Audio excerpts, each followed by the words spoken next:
आज सुबह घर में कुछ ज़्यादा ही खटपट चल रही है, जिस वजह से मेरी नींद भी जल्दी खुल गई। उठकर जैसे ही मैं कमरे से बाहर गया, मम्मी शुरू हो गई। मम्मी, अच्छा हुआ तो खुद ही उठ गया, वरना अभी मैं आने ही वाली थी तुम्हें उठाने के लिए। चल अब खड़ा मत रहे, जल्दी से तैयार हो जा। मुझे पता था कि कहाँ जाना है, लेकिन फिर भी मैंने मम्मी से पूछा, आ रहो? क्यों मम्मी? अच्छा, कोई नाटक फिर करने की सोचना भी मत। जा जल्दी तैयार हो जा, आ रहो। अरे माँ, तुम कैसी बात कर रही हो? पहले लड़की की फ़ोटो मंगवाते हैं, उन्हें अपना भेजते हैं, उसके बाद परिवार वाले मिलने जाते हैं। तुमने देखा है नहीं, किसी ने नहीं देखा, और कल से पीछे पड़ी हो जाना है। वहाँ जाकर हम अगर कुछ पसंद नहीं आया तो फिर? मम्मी, अरे मैं तेरी माँ हूँ, और कितनी खूबसूरत लड़कियों की फ़ोटो मंगवानी है। तुझे कोई पसंद की कहीं गया मिलने? और वैसे भी हम तो मामा के यहाँ जा रहे हैं, उनके यहाँ पूजा में है, वहाँ वो भी आएंगे, मामा ने देखा है। और अभी हम लोग कोई लड़की देखने या रिश्ते की बात करने नहीं जा रहे हैं, बस देख लेंगे, पसंद आया तो सोचेंगे।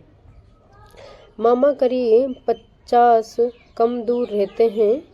मामा ने गांव में अच्छा सा घर बनाया है नया, उसी के गृह प्रवेश की पूजा है।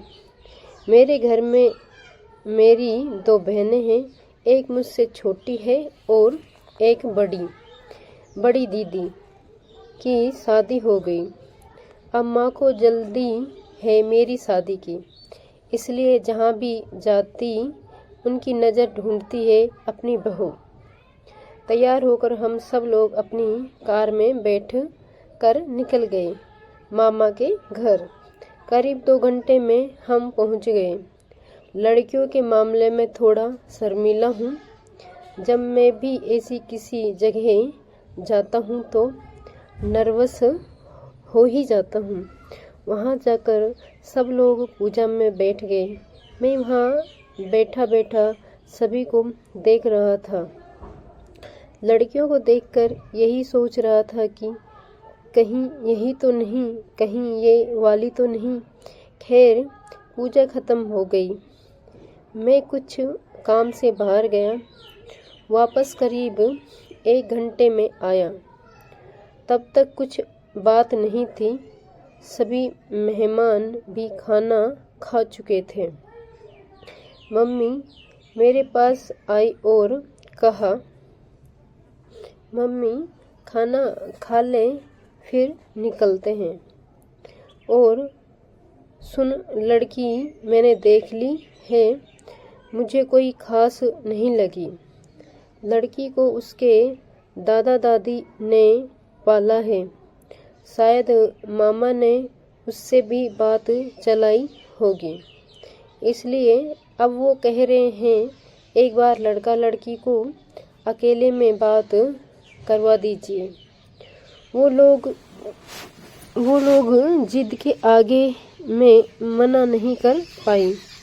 तू एक बार बात कर ले आरो।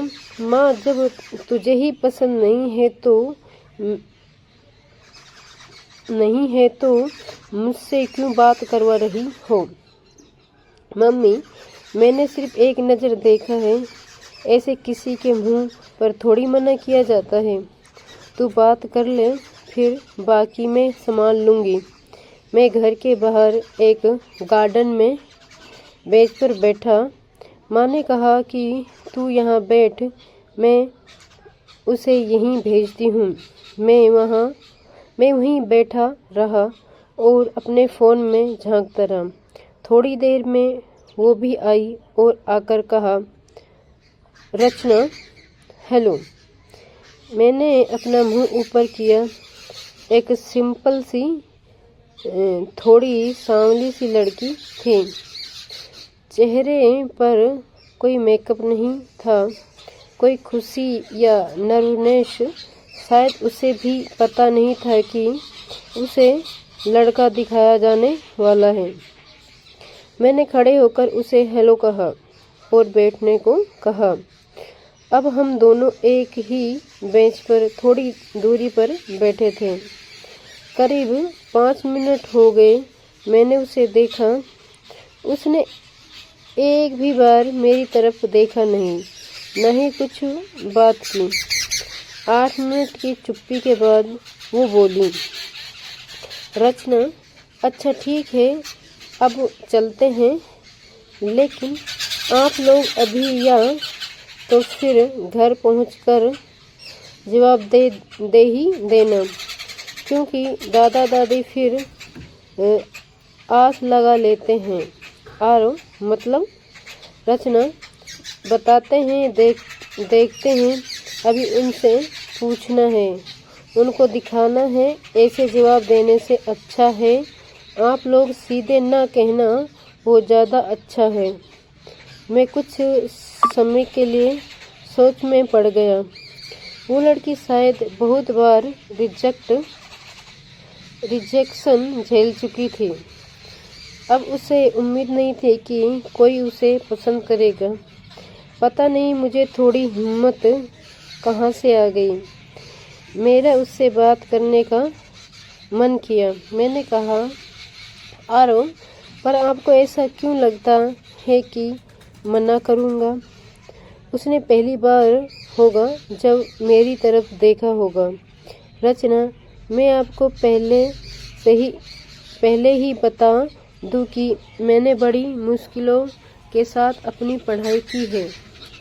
अब मैं एक जॉब करती हूँ। अपने दादा दादी की जिम्मेदारी मुझ पर है। शादी के बाद भी यही करूँगी। उनका मेरे सिवा कोई नहीं है। उनका ख्याल मुझे ही रखना है। और आपकी मम्मी जी को भी मैंने सब पहले ही बता दिया है। मैं कई बार रिजेक्ट हुई हूँ। अब मुझे पता चल गया है ना कहने वाले चेहरे किस तरह के हैं और दिखाई देते हैं। उनके चेहरे को देखकर ही मैं समझ गई कि यहाँ भी वही होने वाला है। इसलिए मैंने आपसे कहा कि जो भी हो साफ साफ कहिएगा।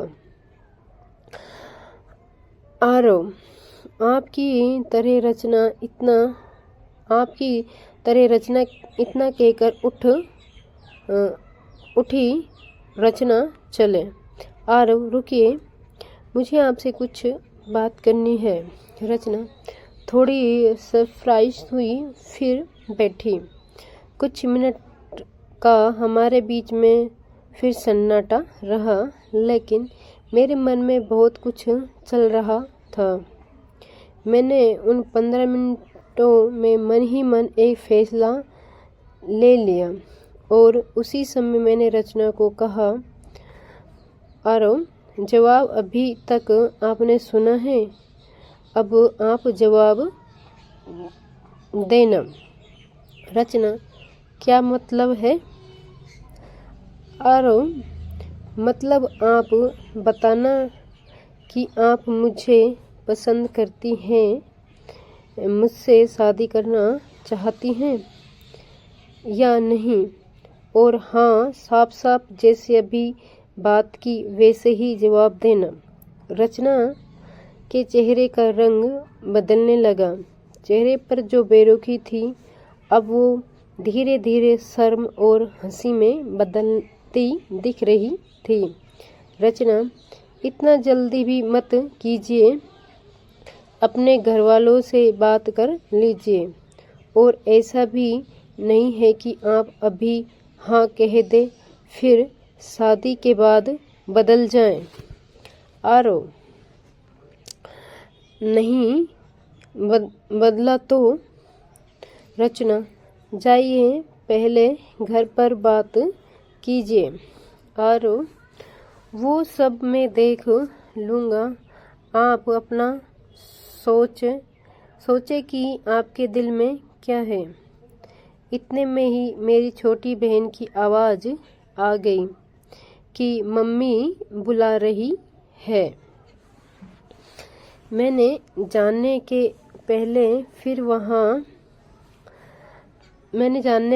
पहले फिर कहा, आरो, अगर आप अपना नंबर देना चाहें तो।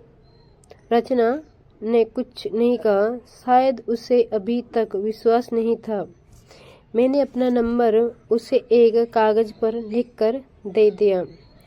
घर जाने पर सबसे पहले मैंने माँ को बताया कि मुझे लड़की पसंद है। मम्मी, क्या बोल रहा है? तुझे पहले कितनी अच्छी अच्छी लड़कियां दिखाई, तूने पसंद नहीं की? ऐसा क्या कर दिया जादू? रचना ने माँ ने शायद मन बना लिया था कि उन्हें ना कहना है, लेकिन मैंने उसकी सारी प्लानिंग को चौपट कर दिया। आरो, माँ, पता नहीं, लेकिन मुझे लगता है तुम्हें इससे अच्छी बहू और मुझे इससे अच्छी पत्नी नहीं मिलेगी। मन की साफ और सुंदर है। अच्छा किया तुमने उसकी तस्वीर नहीं दिखाई, सीधा मुलाकात ही करवाई। ऐसा लगा नहीं कि मैं उससे पहली बार मिला, जैसे कि कब से जानता हूँ। माँ और पापा भी मान गए और जल्दी से जवाब दे दिया।